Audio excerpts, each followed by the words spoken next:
Vice ganda, inuudyo kang tumakbo sa mataas na posisyon? Yan at iba pang pag-uusapan natin ngayong araw po na Miyerkules, October 2. Pero bago yan mga kaparokya, humihiling ako na pakisubscribe ang aking YouTube channel. Pakiclick ang bell icon para una kayong ma-notify sa mga bagong video na ilalabas ko. At pakidamay nyo na din na i-follow ang aking Facebook page na Mega TV at ang aking TikTok account na Kaparokya TV. Maraming salamat! So, unahin natin ang kwentuhan mga kaparokya sa highest views online ng dalawang noontime show kahapon. So, sa oras na 1:22 PM sa segment na Throwbacks, ang It's Showtime ay may 71,000 highest views. At ang Eat Bulaga naman po sa segment na Gimme 5 sa oras na 1:41 PM, sila po ay may 89,000 highest views. So dito mga kaparokya, muli na namang hindi na-reach or naabot ng It's Showtime ang daily average views nito na 100,000 at ang Eat Bulaga naman po ay naabot ang limit nito na 80,000 views. So 2 consecutive days na pong hindi na-meet ng It's Showtime ang average nito. Last Monday at kahapong episode.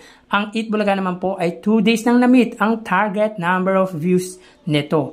Para sa kaalaman ng lahat mga kaparokya, both noontime shows po ay taped o recorded ang episode. Meaning po ay hindi po sila live.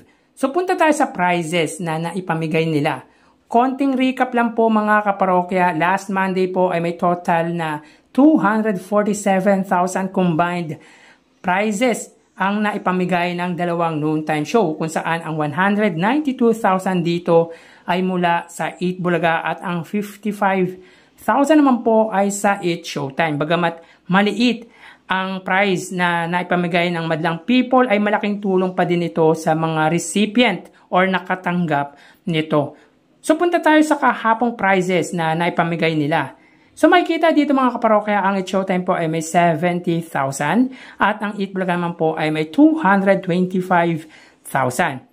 So parehas po na tumaas ang naibigay nila na may combined amount na 295,000. So dito, ang Eat Bulaga po sa kanilang pera fee segment ay may 30,000, 90,000 naman po sa Sugod Bahay, 85,000 naman po sa Gimme 5 at ang 20,000 naman po ay sa Bawal Judgmental Ka Ba, kung saan ang guest judge ay ang 1989 Rookie of the Year MVP na si The Tower of Power Benji Paras. So almost 300,000 din ang pinagsamang papremyo ng dalawang noontime show sa loob ng isang araw. So malaking tulong po ito sa mga maswerteng nakatanggap nito. So last Monday mga kaparokya may 247,000 plus 295,000 kahapon. So in 2 days time mga kaparokya, they have 542,000 in total prizes na pinamigay. Ang 417,000 dyan ay sa Eat Bulaga at 125,000 naman po sa It's Showtime. So again mga kaparokya, they have 542,000 in total prizes na naipamigay in 2 days time. Mapunta naman po tayo sa views online ng dalawang pre-prime time show. So kahapong episode to mga kaparokya, Martes, October 1. Para sa kanilang Facebook Live, sa oras na 5:50 PM, ang Family Feud ay may 2,800 viewers at ang Will To Win naman ay may 1,700 live viewers. Pagdating naman po sa kanilang main YouTube channel, ang Family Feud hosted by Kapuso Ultimate Heartthrob, Dingdong Dantes ay may 16,000 live viewers at ang Will To Win naman ni Willie Revillame ay may 9,500 live viewers. So bali ang total viewers ng GMA Late Afternoon program ay 18,800 viewers at ang Will To Win naman ay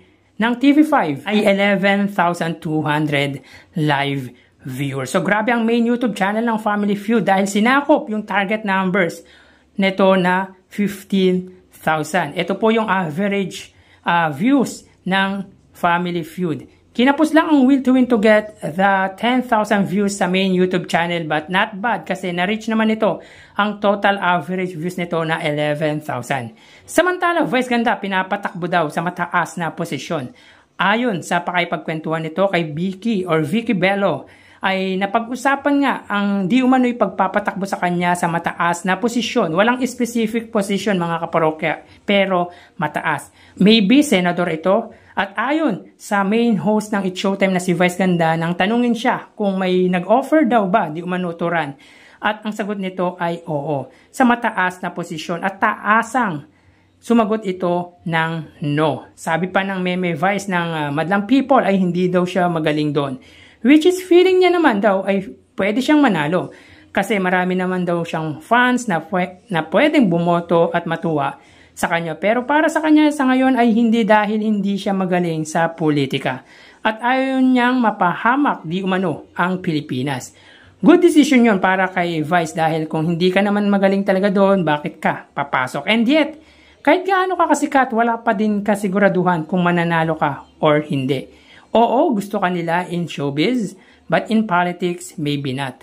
Iba-iba talaga. At isa pa, madumi ang politika sa Pilipinas. Lahat ng negative na ginawa mo ay mauungkat. Kaya para sa akin ay mas mainam ang naging decision ng unkabogable star. Kung talagang sayo naman kahit hindi ngayon at sa ibang pagkakataon ay sayo talaga yan at makakamtam mo yan. And speaking of politics mga kaparokya, ang asawa nitong si Ayon Perez ay nag-file na ng candidacy as councilor sa lalawigan ng Concepcion, Tarlac. So talagang pinasok na ng It's Showtime host at asawa ni Meme Vice ng Madlang People ang politika.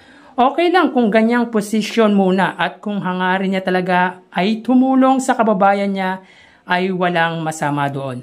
Malaking bagay din ang presensya ni Vice para manalo ang asawa nito. Samantala nag-file din ng kandidatura sa pagka-vice ng Quezon City ang anak ni Tito Soto na si Gian Soto kasama ang asawa ng Eat Bulga host Maine Mendoza na si Kong Arjo Atayde at ang incumbent mayor na si Mayor Joy Belmonte. So si Congressman Arjo Atayde ay tatakbong muli bilang 1st District Congressman sa Quezon City at kung saan distrito po ng inyong lingkod. So as far as I remember mga kaparokya, last term na po ito ng incumbent Mayor Joy Belmonte at Vice Mayor Gian Soto na anak ng isa sa original host ng Eat Bulga na si Tito Soto na siguradong tatakbo sa pagkasenador na kung saan pumapangalawa sa survey kasunod ni Erwin Tulfo. At ikalawa naman po para sa asawa ng Eat Bulga female host na si Congressman Arjo Atayde. So tara ating alamin ang online viewership ng dalawang bigating noontime show.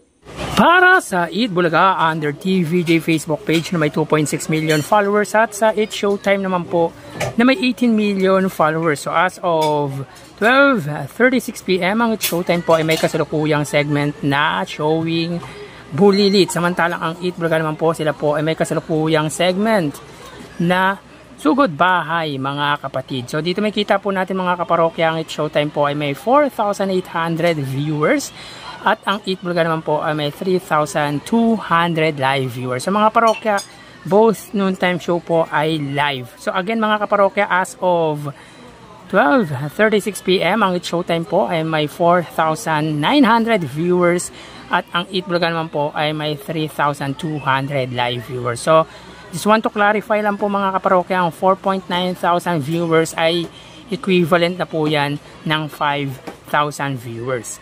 So mapunta naman po tayo sa TV Network YouTube channel at unahin po natin ang It's Showtime. Under po yan sa GMA Network YouTube channel na may 36.6 million subscribers. At para naman po sa Eat Bulaga under TV5 Philippines na may kasalukuyang subscribers na 2.04 million. So as of 12:37 PM ang It's Showtime po under GMA Network, sila po ay may 15,000 viewers. Ang Eat Bulaga naman po under TV5 ay may 26,000 live viewers. So again, as of 12:37 PM ang It's Showtime under GMA Network ay may 15,000 viewers. At ang Eat Bulaga naman po under TV5 ay may 26,000 live viewers.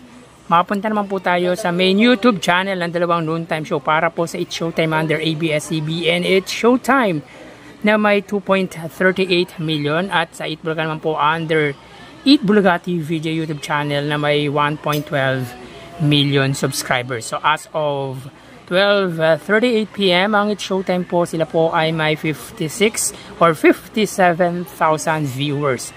Ang Eat Bulaga naman po, sila po ay may 67 or 68,000 live viewers. So again, as of 12:38 PM ang It's Showtime po, sila ay may 57,000 viewers at ang Eat Bulaga naman po ay may 68,000 live viewers. So bali, ang total na nakuha ng dalawang noontime show ay, mga kaparokya, bago natin ibigay ang total live viewers ng dalawang noontime show ay humihiling ako na pakisubscribe ang aking YouTube channel. Pakiclick ang bell icon para una kayo ma-notify sa mga bagong video na ilalabas ko at pakidamay nyo na din na i-follow ang aking Facebook page na Mega TV at ang aking TikTok account na Kaparokya TV. Maraming salamat! So bali, ang total na nakuha ng It's Showtime ay 77,000 viewers. 5,000 mula sa kanilang Facebook Live, 15,000 sa TV Network YouTube channel at 57,000 naman po sa kanilang main YouTube channel. Ang Eat Bulaga naman po, sila po ay may total na 97,000 viewers.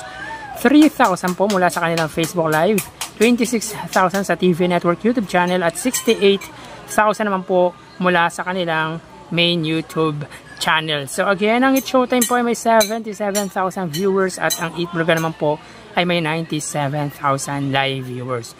So yan po ang kanilang online viewership as of 12:40 PM. At mamaya magbabalik pa po tayo sa ikalawang bahagi ng ating online viewership around 1:30 PM to 1:40 PM. Magpapaalam po muna pansamantala. Mag-iingat po tayo mga kaparokya. Thank you and God bless.